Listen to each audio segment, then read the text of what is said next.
A very good morning to you and welcome to another beautiful edition of In the Papers, the newspaper review program on iPower 2.7 FM at Emurele, Owo, Ondo State. This is a program where we review various newspaper making stories from Nigeria and beyond. I am Abdulrasaq Alawai, and with me is. Inioluwa Abdulrasaq.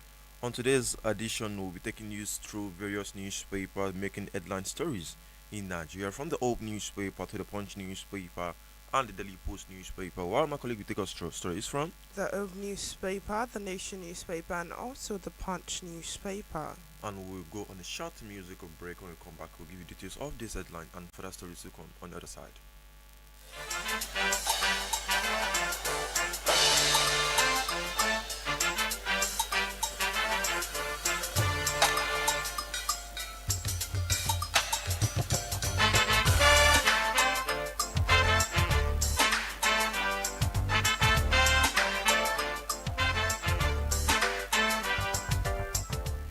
Glad to have you back. The program is in the papers and it's coming to you from iPower 102.7 FM. Beginning on the list of our headlines this morning from the Old newspaper. Ondo Assembly passes 524.4 billion naira 2026 budget, begins 6-week recess. On the Old newspaper, as we're talking about the thank you tour, we have Ayedatiwa exhausted as PDP SDP chieftains defect to APC.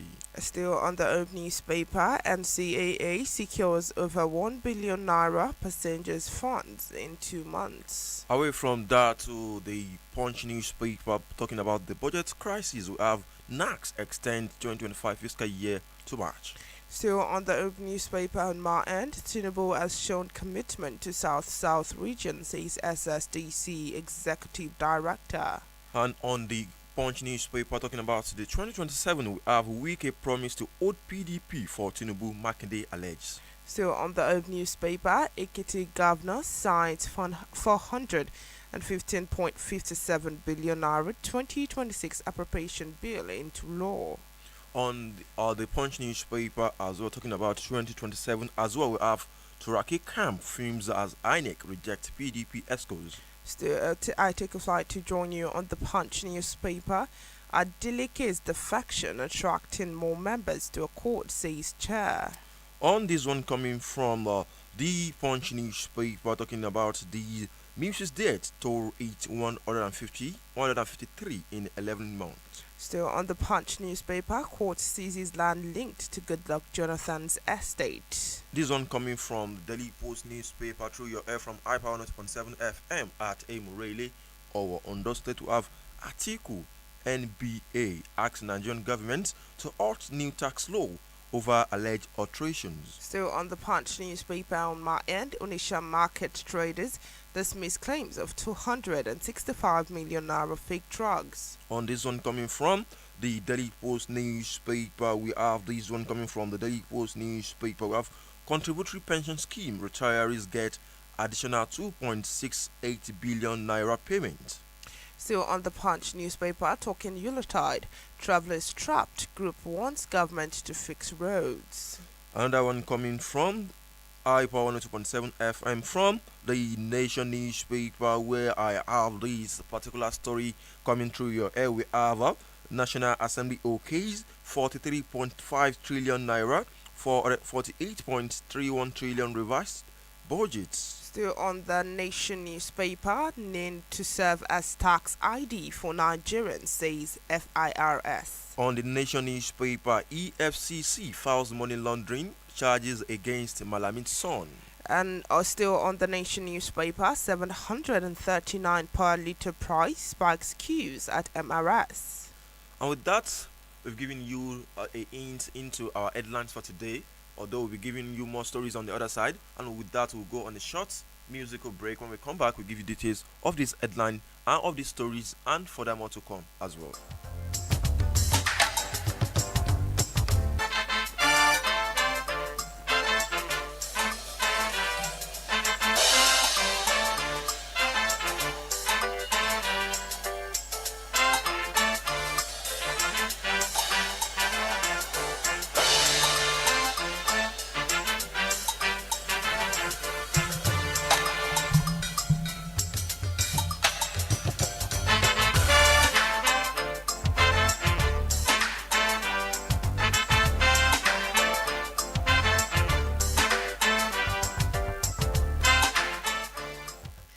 glad to have you back. Beginning on the list of our top stories this morning from the Old newspaper, with this story coming from Ondo State.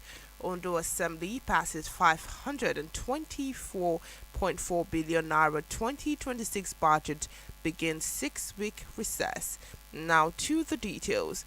The Ondo State House of Assembly has passed into law the 524.41 billion naira 2026 appropriation bill, marking a significant step in the state fiscal planning for the coming year. With the passage of the budget, the Ondo State government is projected to spend a total of 524 billion naira in 2026 fiscal year. Of this amount, 220 billion naira, representing 42.11%, is allocated to recurrent expenditure, while 303 billion naira, representing 57.89%, is earmarked for capital expenditure. The approved budget reflects an increase of 31.61 billion naira over the original proposal submitted by Governor Lucky Aiyedatiwa, who had earlier presented a total sum of 492 billion naira to the House. The budget was christened the Budget of Economic Consolidation. The House had previously committed the budget proposal to its Committee on Finance and Appropriation for detailed scrutiny and defense by ministers, department establishments, tertiary institutions, and agencies (MDEAs). Presenting the committee report at plenary presided over by the Speaker, Chief Olamide Oladiji. The chairman of the House Committee of Finance and Appropriation, Oluwole Ogumolashi, said the committee observed that the fiscal document adequately reflected current economic realities. If that story aligns with your interests, this is on the Old newspaper with the headline: Ondo Assembly passes 524.4 billion naira 2026 budget, begins 6-week recess. Let me quickly join you on the Old newspaper as we're talking about thank you tour from Aiyedatiwa. We have Aiyedatiwa exhaust as PDP SDP chieftain defect to APC. Now to the detail of this particular story. The All Progressive Congress APC has threatened its base in Ondo State with defection of key members of the People's Democratic Party (PDP) and the Social Democratic Party (SDP) as Governor Lucky Aiyedatiwa concluded his thank you tour to all 18 local government areas of the state. Those who defected included Adekombi Oluwatuyi Daniel, a PDP member from Akure, Chief Falushi of PDP from Akoko North, and Chief Kora Adebisi, an SDP member from Akoko Northwest.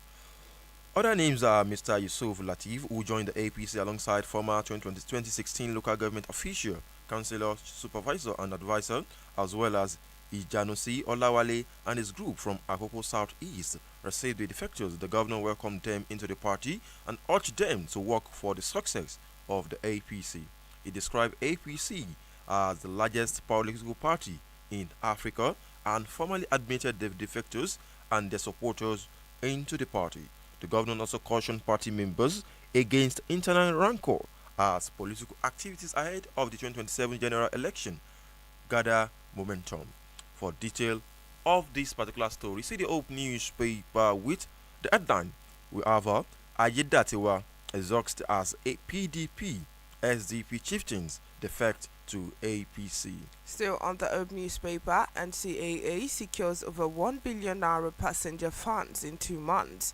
And now to the details. The Nigeria Civil Aviation Authority has disclosed that it facilitated passengers refunds and compensations totaling over 1 billion naira in 2025, marking the highest volume of refunds in the agency's history. The Director of Public Relations and Consumer Protection at the NCAA, Mr. Michael Achimugo, disclosed this in an interview, noting that development reflects strengthened consumer protection and improved regulatory enforcement by the authority. According to Achimugu, between May and July 2025 alone, domestic airlines paid more than 1 billion naira in refunds to passengers without direct interventions For the NCAA development, he described as a significant shift in industry behavior.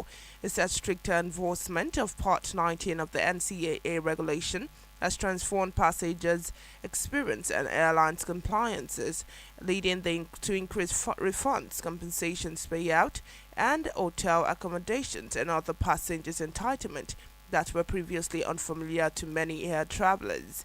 If that story aligns with your interest, it is on the Open newspaper with the headline NCAA secures over 1 billion naira passenger refunds in 2 months. On the Hope newspaper as well, we have Ondo among states with lowest poverty rate, says Minister. Now to the detail of the story. Ondo State has been recognized as one of the lowest in multi-dimensional poverty across Nigeria, the federal government has revealed.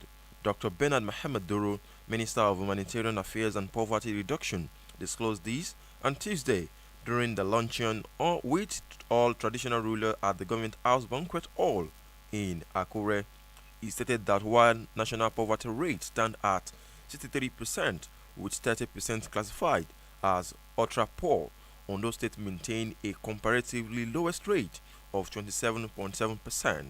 The minister added that his ministry has begun implementation policy to reduce poverty and support citizens in achieving resilient, independent, and self sufficiency. Dr. Durul further said that the federal government would collaborate closely with the Ondo State government to reduce poverty further, stressing that engagement with state and local government is centered to federal poverty reduction programs. He highlighted the efforts to strengthen the national social register, which was recorded at 19.7 million households to ensure social interventions reach intended beneficiaries.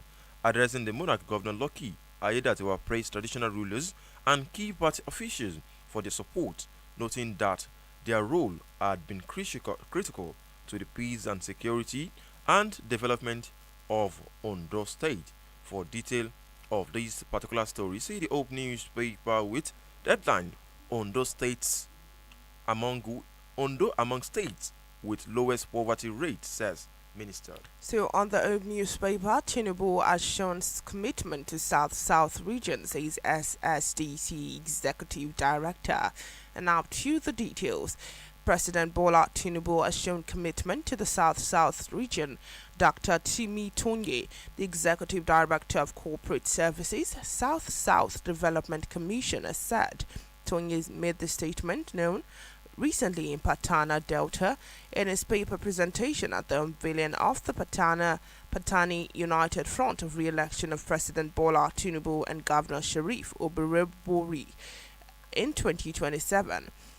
The event was convened by Chief Godbless Omoniye, Executive Assistant, Political to the Delta Governor, speaking on the paper titled The Imperative for Continuity, the Delta-centric case for the re-election of President Tinubu and Governor Sharif Oborevori.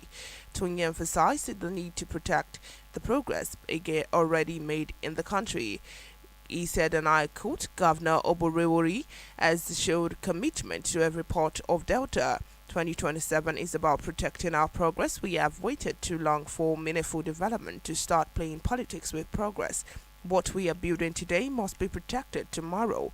2027 is not about personalities. It's about project, peace, and progress. Let us vote to continue the journey. Let us vote to complete the work. Let us vote for stability, development, and unity. He noted that the critics of Burutu to the streets of Asaba and Wari to Agbo, Ndokwa to Sokoland want truth united all residents of the state as Delta was moving forward. With that story aligns with your interest, it is on the Open newspaper with the headline Tinubu has shown commitment to South region, says SSDC Executive Director. Away from the Hope newspaper, moving straight away to the Nation newspaper where I have this one. NIN to serve as tax ID for Nigerians, says FIRSC. Now, to the detail of this story.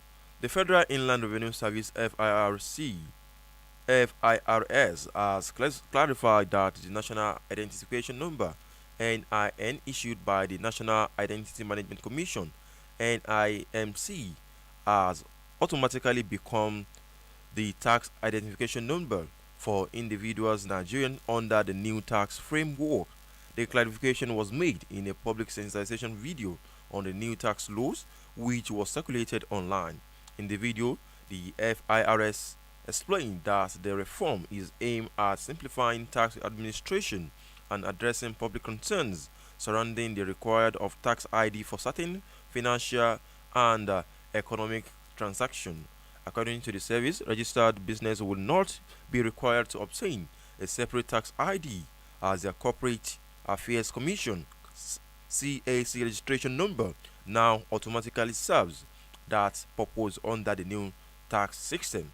For detail of this particular story, see the Nation newspaper with the headline NIN to serve as tax ID for Nigerians, says FIRS. Still on the Herb newspaper on my end, Ekiti Governor signs for 115.57 billion naira 2026 appropriation bill into law. And now to the details. The Ekiti State Governor, Mr. Biodun Oyebanji, signed the 2026 appropriation bill of 415.57 billion naira into law. The signing ceremony held at the executive chamber of the governor's office in Ado Ekiti also featured the assent of two other bills, the Ekiti State Revenue Administration Bill 2025 and the Ekiti State College of Technology Ijero Bill 2025. The governor said the 2026 bill christened Budget of Sustainable Governance allocates 53% to recurrent expenditure and 47% to capital expenditure. The governor further stated, and I quote, "I am delighted to sign into law three important legislations that are critical to the continuous realization of our shared prosperity agenda." He noted that the 2026 mark the final year of his administration's first term. The budget would enable the government to consolidate an achievement recorded since assumption of office in October 16, 2022. Oyebanji explained that the priority areas of the budget include completion of ongoing projects, food security, wealth creation, and infrastructure development. If that story aligns with your interest, it is on the Herb newspaper with the headline Ekiti Governor signs for 115.57 billion naira 2026 appropriation bill into law. Away from that to the Punch newspaper talking about the budget crisis, we have NACS extend 2025 fiscal year to March. Now, to the detail of this one coming from the Punch newspaper. In a major fiscal research aimed at addressing revenue shortfall, weak capital exclusion, and overlapping budget cycle, the National Assembly on Tuesday approved a revised 43.5 trillion naira 2024 Appropriation Act and reworked 48.3 trillion naira 2025 budget framework for with the 2025 fiscal year extended to March 31st, 2026. The approval followed the marathon plenary session in both chambers, culminating in the passage of the Appropriation Act bill for the 2024 and 2025 fiscal year, transmitted to the legislature by the President Bola Ahmed Tinubu last Friday. At the Senate, the revised budget were approved after the adoption of the consolidated report of the Committee on Appropriations, presented by its chairman, Senator Solomon Adeola. The exercise, lawmakers said, was designed to align Nigeria's budget architecture with current fiscal realities, addressing implementation gaps, and restore discipline to the budgeting process. Presenting the report, Adeola explained that the core objective of this bill was to repeal earlier budget provisions and replace them with revised figures that reflect prevailing revenue constraints, debt sustainability concerns, and emerging national priorities.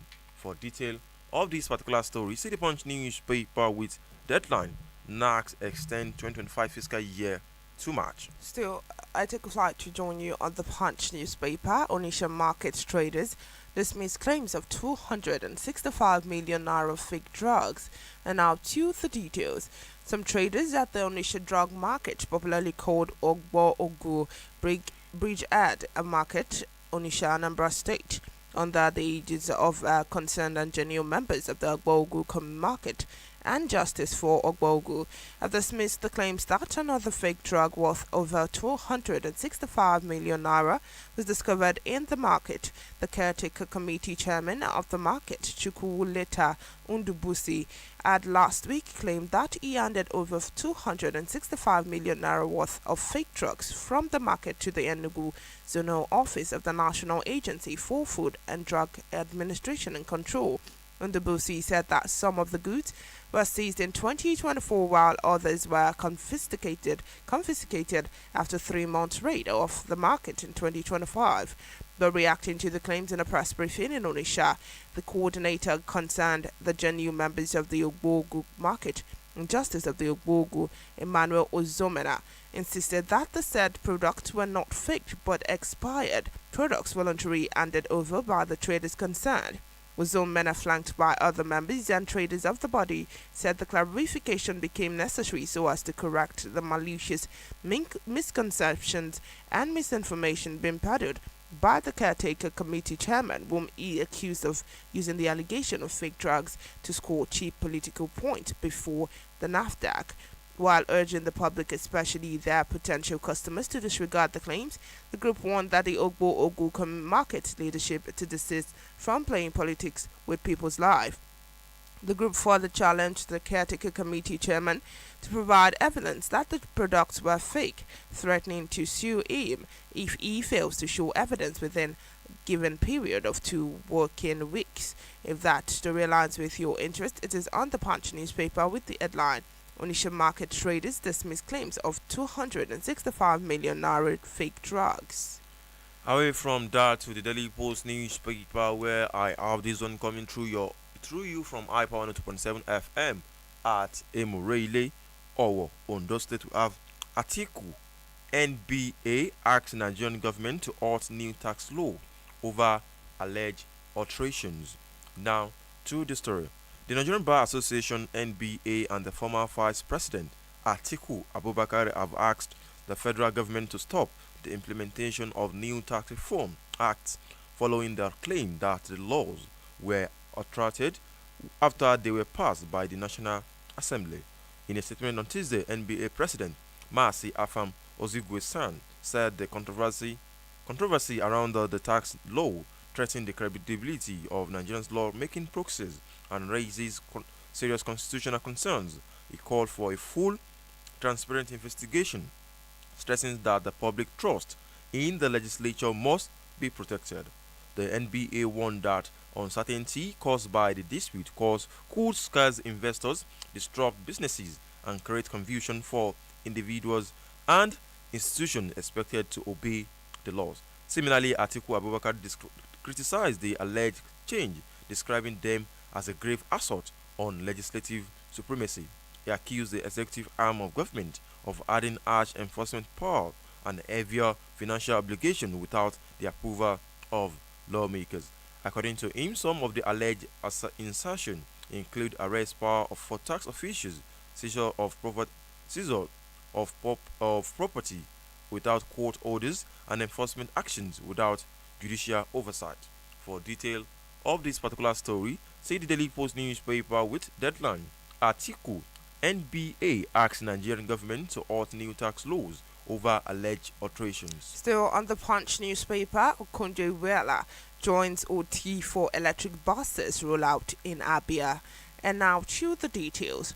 The Director General of the World Trade Organization, Dr. Ngozi Okonjo-Iweala, has joined Abia State Governor Dr. Alex Oti to inaugurate the first batch of the 20 electric buses introduced for green shuttle service across the state. The inauguration ceremony held at the International Conference Center, Umaya, marked the significant step in the state's transition to environmentally sustainable public transportation.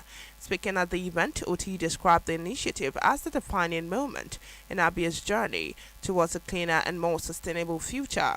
He said the state initially began its public transport reforms with compressed natural-powered, gas-powered buses, but decided to move fully to electric mobility in line with global trends. Oti further stated, and I quote, "Even though CNT is cleaner, it is still not without emissions. We felt the need to leapfrog into electric buses because that is where the world is headed.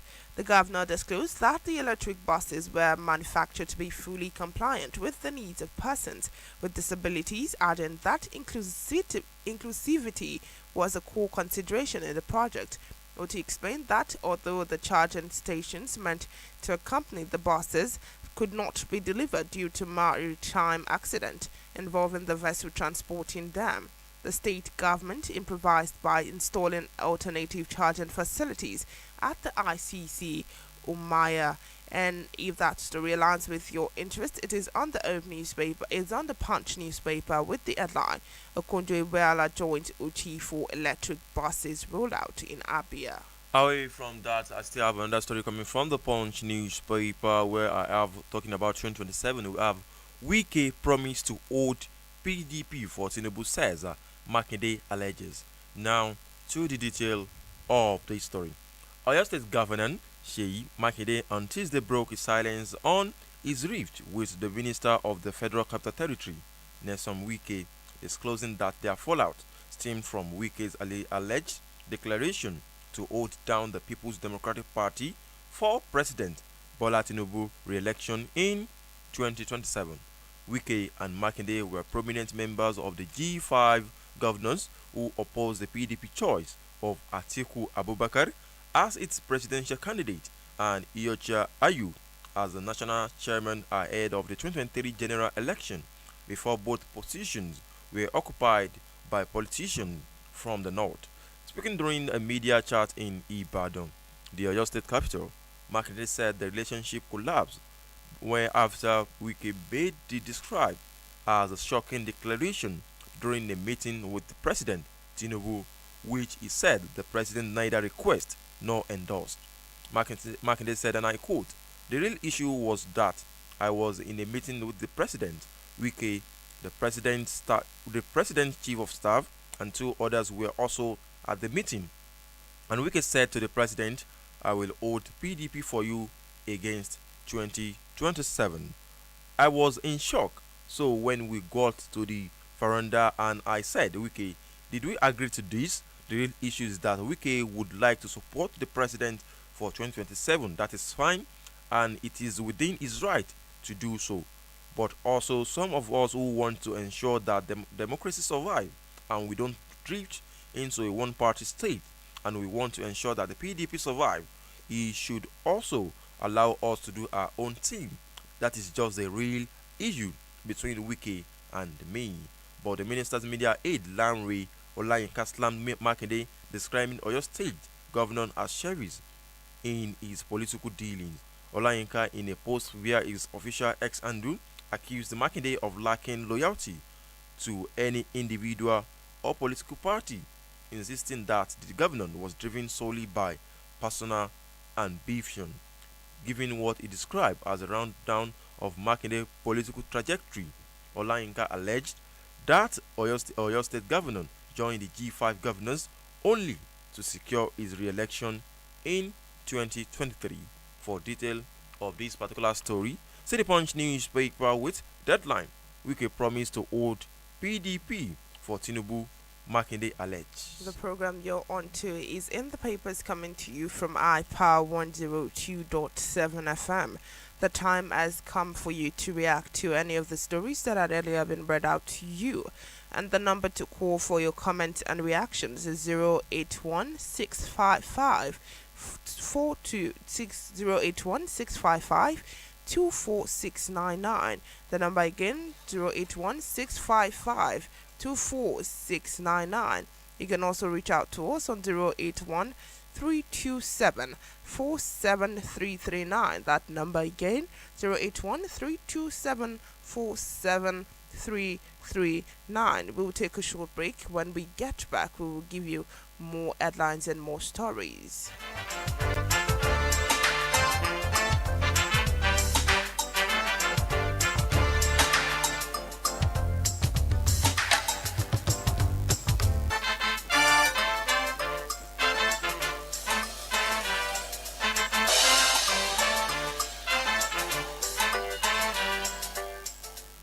Welcome back, welcome back. We are still on to In the Papers, the newspaper review program on iPower 102.7 FM at Emurele, Owo, Ondo State.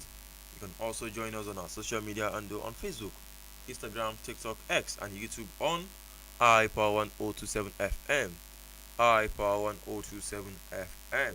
For your contribution, your opinion, your view on the program for today, you can also call the studio line to share your perspective on the program for today on 081 65 524699, 081 65 524699, or 081 32747339, 081 32747339.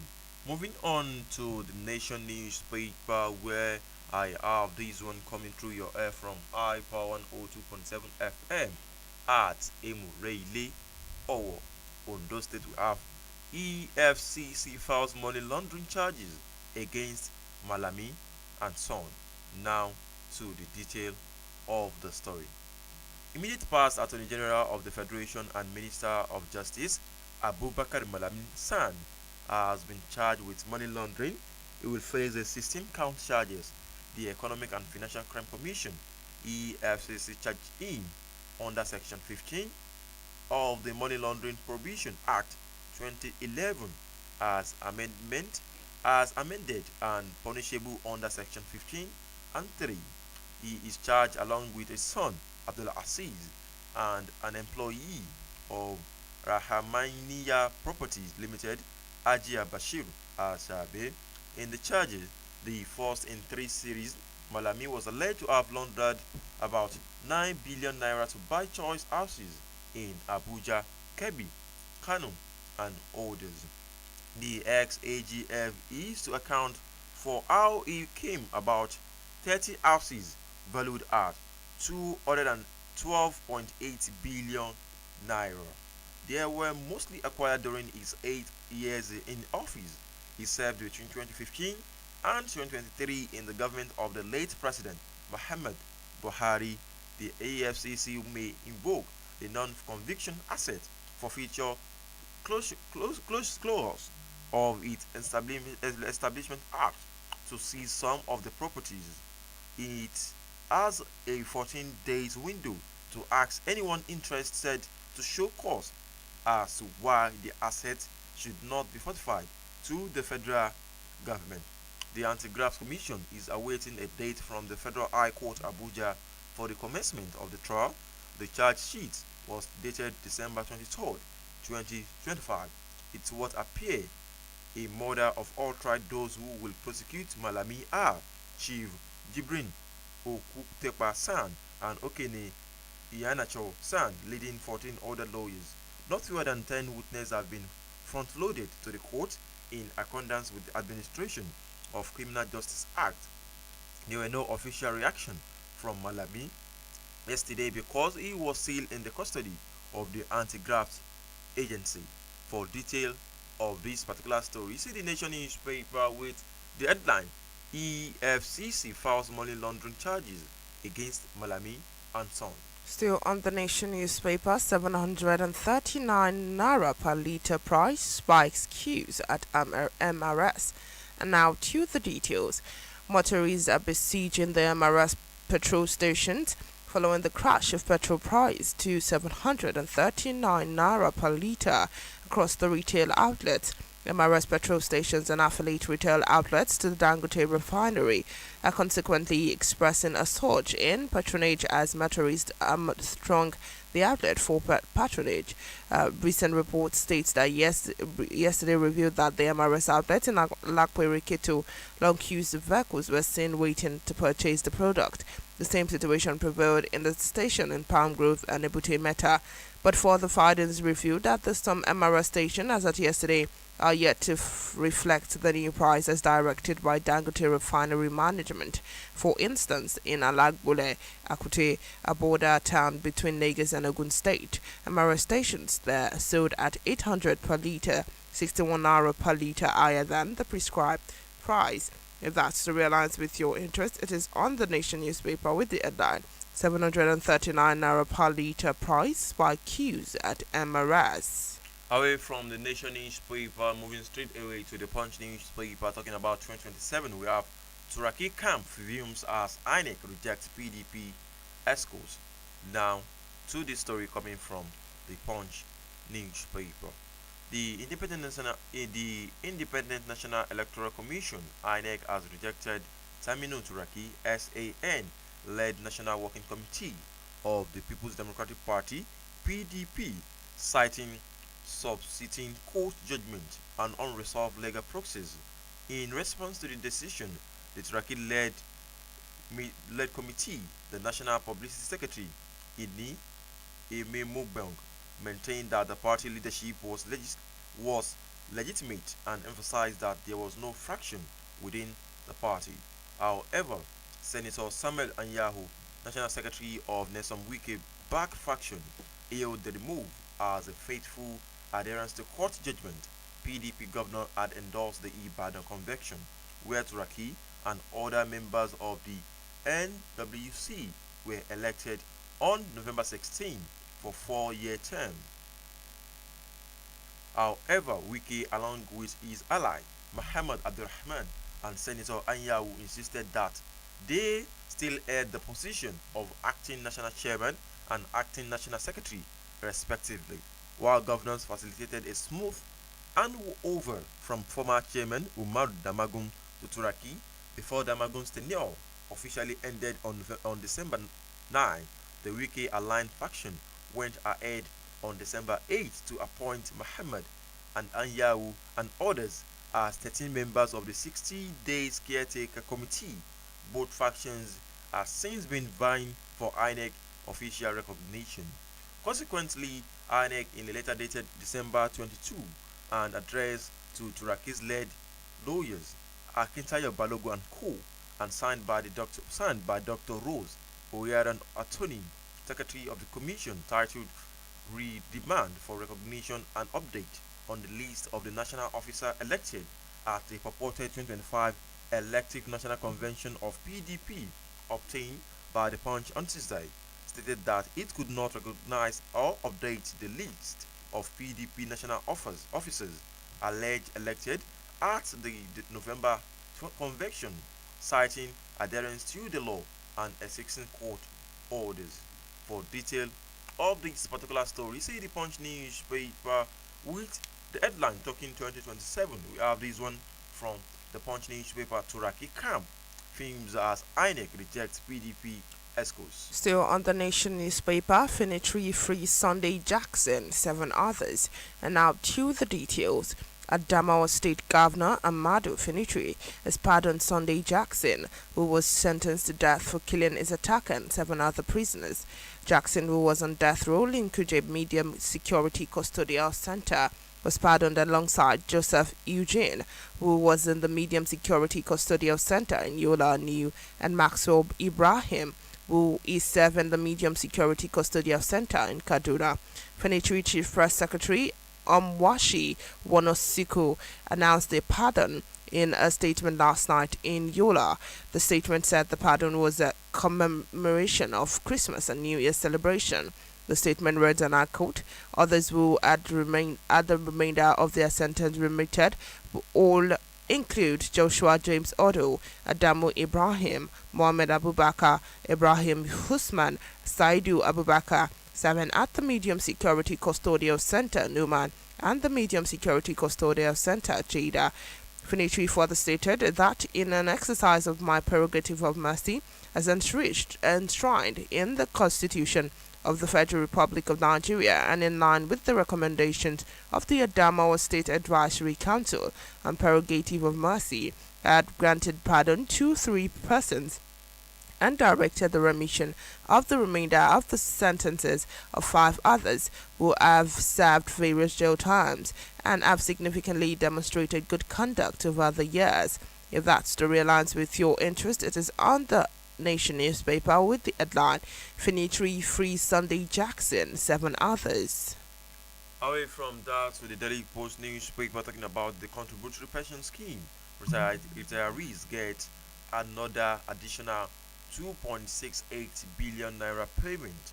Now to the story.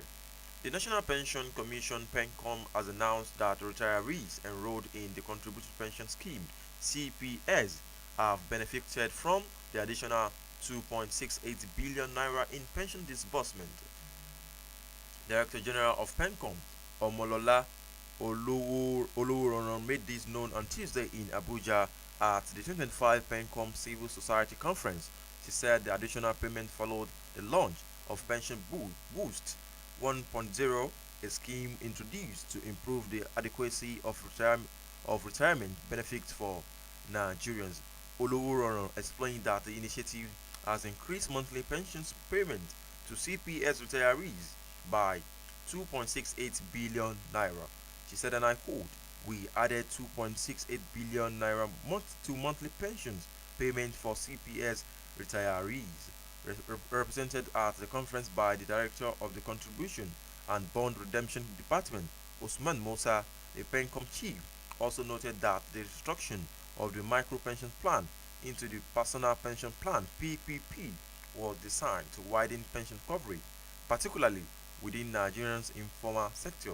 She said the PPP was targeted at artisans, traders, transport operators, gig workers, and self-employed professionals, with the aim of enrolling millions of informal sector workers into the pension system. For detail of this particular story, see the Daily Post newspaper with the headline: Contributory Pension Scheme retirees get another additional 2.68 billion naira payment. For that, to over to the Punch newspaper, where I've got this headline: Chinese mining group denies fueling terrorism in Nigeria. And now to the details. The China Mining Federation of Nigeria has rejected allegations that the Chinese mining companies operating in Nigerian solid minerals sector are involved in illegal activities of fueling terrorism. The Federation response followed the release of a report by the Relevant Development Initiative on December 11, 2025, titled Silent Conquest: The Chinese Infiltration of Nigeria's Solid Mineral Sector, which accused some Chinese nationals of illegal mining, environmental degradation, and economic sabotage, and linked to terrorist financing. The report, which covered activities between 2018 and 2025, with particular focus on development since 2022, called on Nigerian authorities to strengthen governance in the solid mineral sector as the country seeks to diversify its economy away from oil and gas. Reacting in a statement issued recently, the Federation described the allegation as false, misleading, and unsubstantial, insisting that the Chinese mining companies in Nigeria operate strictly within the law. If that story aligns with your interest, it is on the Punch newspaper with the headline: Chinese trade group denies fueling terrorism in Nigeria. And if you're just joining, you're on to In the Papers, a newspaper review program on iPower 102.7 FM at Emurele, Owo, Ondo State. As we've already said, this is the program where we preview, review, and read various newspaper making stories from Nigeria and beyond. You can also join us on our social media on Facebook, Instagram, TikTok, X, and YouTube on iPower 102.7 FM. While you can also reach out to the studio line to share your opinion, your perspective about the program. The headline, the stories we read so far for today on 081 65524699, 081 65524699, or 081 3274739, 081 3274739. I would love to just read a Christmas message for you before we recap the headline for today. As we gather once again on these in the papers, the newspaper review program, and during this Christmas time, the celebration has already begun. To celebrate across the world, we sincerely appreciate you for your loyalty, trust, and constant engagement through the year. Christmas, as we know, is a season that reminds us of hope, love, sacrifice, and togetherness. It is called on us to reflect deeply on our individuals' lives and our collective responsibility as Nigerians. While we celebrate with our family and loved ones, we must also acknowledge the reality facing our nation: the economic pressure, security challenges, rising cost of living, and daily struggle of ordinary citizens. The reality of Nigeria today demands patient, resilient, and informed citizenship. This is why the program like this remain important to help us read between the lines, understand the news beyond headlines, and hold leaders accountable while also encouraging constructive dialogue rather than division. As we begin the celebration, let us avoid excesses, embrace peace, and look out for one another, especially the less privileged. Let us remember that the change does not begin only with those in power. It is also begin with our attitude, our choices, and our commitment to truth, unity, and national development. We urge you to stay informed and stay hopeful and stay safe during this festive period. Celebrate responsibly and speak responsibly and continue to believe that Nigeria can and will be the better when we all play our part. On behalf of the entire team on the entire iPower 1.7 FM radio station, we wish you a joyous and joyful Christmas and a new year filled with joy and with renewed strength and wisdom and purpose. Thank you for listening and God bless you. That's our Christmas message, and we'll be giving you this as well by tomorrow morning as well to give you more insight on why the Christmas is important. And let's recap the headline for today before we go. And before that, let's just go on a short musical break.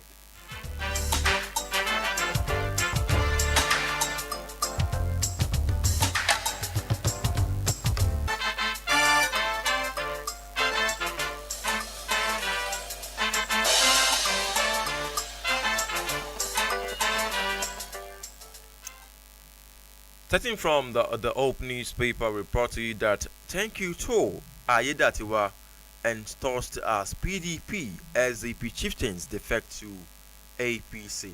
We also informed you that the Ondo State Assembly has passed 524.4 billion naira 2026 budget and began 6-week recess. On the Hope newspaper, we brought to you that Ondo among states with lowest poverty rate, says the minister. Still on the Hope newspaper, we informed you that the NCAA has secured over 1 billion passenger refunds in 2 months. On the Nation newspaper, we inform you that NIN to serve as tax ID for Nigerian, says FIRS. Still on the Hope newspaper, we informed you that Tinubu has shown commitment to South-South region, says SSDC Executive Director. Talking budget crisis from the Punch newspaper, NACS extends 2025 fiscal year to March. I took a flight to the Punch newspaper where we informed you that a delicate defection attracting more members to a court, says chair. On the Daily Post newspaper, we brought to you that article NBA asks Nigerian government to opt new tax laws over alleged alterations. We informed you on the Punch newspaper that the Onitsha market traders have dismissed claims of 265 million naira fake drugs. Talking 2027 from the Punch newspaper, Wiki promised to hold PDP for Tinubu, Makinde alleges. Still on the Punch newspaper, we informed you that Okonjo-Iweala has joined OT for electric buses rollout in Abia. On the Nation newspaper, EFCC files money laundering charges against Malami and Son. Still on the Punch newspaper, we informed you that Makinde has exposed Wike promise to hold PDP for Tinubu, Makinde has alleged. On the Punch newspaper, talking 2027 as well, we have Turaki camps views as INEC rejects PDP escorts. Still on the Punch newspaper, where we informed you that the Chinese trade group has denied fueling terrorism in Nigeria. On the Daily Post newspaper, contributory pension scheme, retirees get another 2.68 billion naira payment. On the Nation newspaper, we informed you that NIN is to serve as tax ID for Nigerians, says FIRS. And with that, we've come to the end of today's edition of In the Papers, the newspaper review program on iPower 102.7 FM at Emirele, Ondo State. As we all know, we are in the Christmas mood. We're in the Christmas mood as well. We're trying to be in the mood, and we are being in the mood as well. Try to drive safely and don't drink while driving. I am Abdulrasaq Alawai, and with me is Inioluwa Abdulrasaq. Do have a pleasant morning and Merry Christmas in advance and Happy New Year as well. Merry Christmas to you and a beautiful morning.